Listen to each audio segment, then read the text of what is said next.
Difficulty in games can be a rough topic for discussion. When it comes to any form of interactive entertainment, it's up to the player's skill level, so some things will be easier for some and harder for others, which is why it's such a difficult topic to discuss. And I'm kind of someone who enjoys easier games, less challenging ones.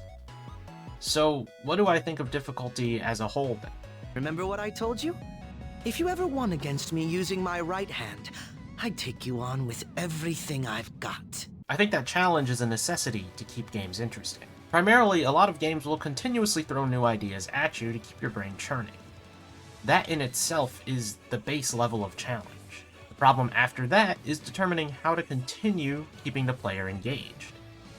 Sometimes games will have difficulty options, while others have a set difficulty, and I think both of these have a very good place in modern gaming. Many people like to seek a challenge, especially die-hard and experienced players, whereas some players see challenge as a hurdle to their enjoyment and would prefer to stick to something simpler. They don't want to learn everything there is about the game in order to play it and experience the story. Selectable difficulties is mainly where the discussion about difficulty gets a little bit muddled up. What actually matter, Noah? The will of the wielder.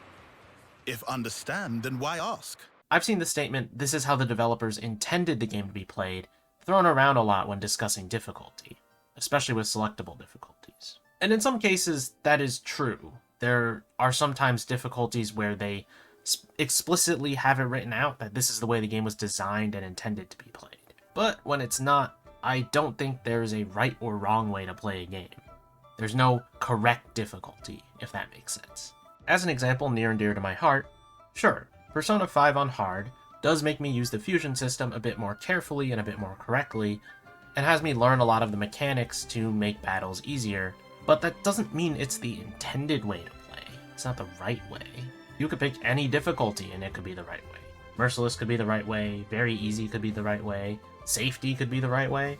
I'm just saying that I don't think there's like a intended specific difficulty everyone has to play on that gets you the right experience. Every experience in and of itself is correct because you have a choice to choose how you want to play. And I'll admit that even I have moments where I think there might be an intended difficulty, even though it's not stated. As an example, with Devil May Cry 5, I felt that on easy, you don't get a chance to even just do basic combos on a lot of simple enemies, because they just die in like 4 hits. But that is the intention of an easy mode, to create a more stress-free experience for the player, if they want to have that experience. From my own perspective, you can't say that a game has an easy mode and that it's not intended to be played that way, because that is built into the game now.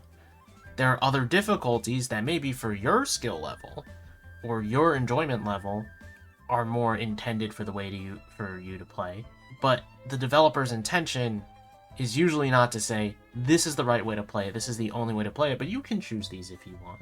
Your choices as a whole are valid, and there's nothing wrong with picking the easiest or the hardest.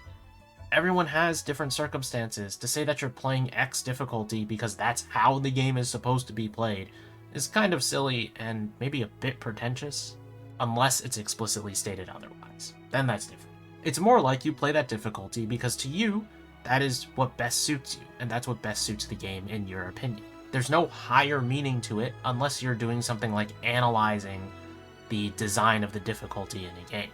And besides, if designers and developers wanted a game to be played and enjoyed at a certain difficulty, I don't think including selectable difficulties would really drive that point home very well. How'd I let them twist my arm like this? And herein lies the most interesting part of difficulty, when a game does not offer you a choice.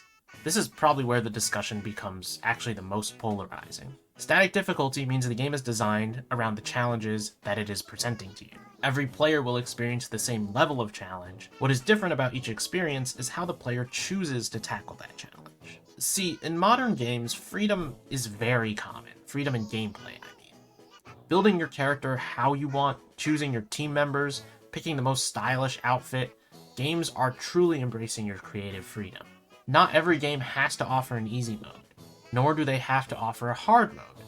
Sometimes it's on you as a player to decide how you want to play a game, as if there is some form of selectable difficulty. So we're going for two sides with the spectrum here. A very good example of an easy game without a selectable difficulty option is Pokemon, except that one time. Pokemon is incredibly easy. If you were to pick up your first Pokemon game at any point past probably the age of 10, you could finish it probably with no issues at all. There's a common sentiment that Pokemon needs a difficulty select because it's too easy. And while I wouldn't mind that, I think instead of expecting that from a company that is never going to do that again, it's better to form your own difficulty. And what I mean by that has to do with the fact that games offer a high degree of freedom, and Pokemon is one of these that has been offering degrees of freedom for decades. You don't have to use the strongest Pokemon in the game. You can build your team comp around weaker ones and less appreciated ones, and it'll create a more challenging experience, maybe because their stat totals are just not as high. You can do what a lot of people do and do a Nuzlocke, forcing you to keep your team alive. And you can implement a level limit so that you don't over-level yourself past certain gym leaders. My point, to drive this home by striking a nail directly into your head, I guess, is that even with static difficulty, there are still options that make things easier or harder, and those choices heavily influence what will make the game easier or harder. While maybe it would be nice to have a selectable difficulty, you can't ask the game to do everything for you sometimes. Sometimes you gotta lift yourself up and do a little bit of the difficulty yourself. And that moves us into our next game. We are now at the other end of the spectrum, Souls-likes. They are considered pretty difficult as a whole. These games are almost kind of lauded for their difficulty and challenging design. And I don't play a lot of them, honestly. I mean, look at the title. But I have beaten Elden Ring twice. And in my experience, this game offers so many choices. And it's on you to decide how you want your experience to be.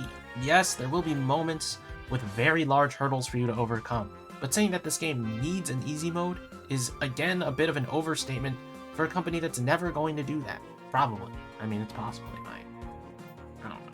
The game absolutely lets you choose what to challenge next. If you're having trouble fighting an enemy, go around them, or go somewhere else. That's the whole point of the open world in this game, is that there's so many places to go that you don't have to fight that one challenge that is roadblocking you right now. You can go somewhere else. If you're stuck on a boss, you can go level up somewhere. You can increase your stats, upgrade your weapons, try new builds. Different builds tend to make the game easier or harder, so if you have trouble, you may want to try something else. The point, again, that I'm beating a dead horse with is that a lot of games have a high degree of freedom now that allow you to pick and choose how hard you want most of the game to be. In something like a Souls-like, there will still be hurdles, even if you choose the strongest build in the game. But it's still a sense of difficulty that you can change yourself. You can choose whether to build a magic build, or use katanas and bleed, or use your fists. It's entirely up to you. But each of those have its own kind of difficulty around how hard the game will be if you use that build. There's a level of base skill to it, but that's how it is with every video game.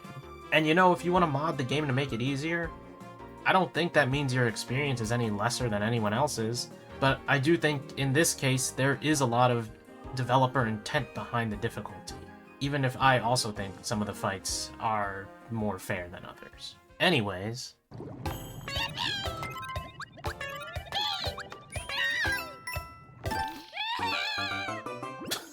I hate this level. No, take me out.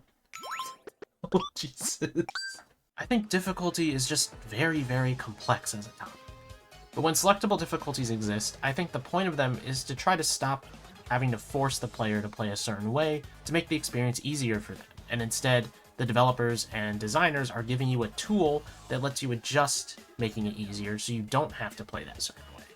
But other games won't have that. When they don't exist, designers are taking into account that there are ways to make the game easier or harder for yourself, and it's on the player this time to decide what options to choose. If my 60-year-old dad can beat Elden Ring, then you can too. And if I can still wipe out on a Nuzlocke in Pokemon, then you can do that as well. There isn't a right or wrong way to play a game. If an option exists in the game, then it is the right way to play the game. And if you have any thoughts about difficulty in video games, you can leave them in the comments down below. As always, you can leave a like as well if you enjoyed the video, and subscribe to the channel for maybe more videos like this. I don't do a lot of these. The main focus of this channel is still JRPGs and Persona. But anyways, thank you for watching, and I'll see you guys next time.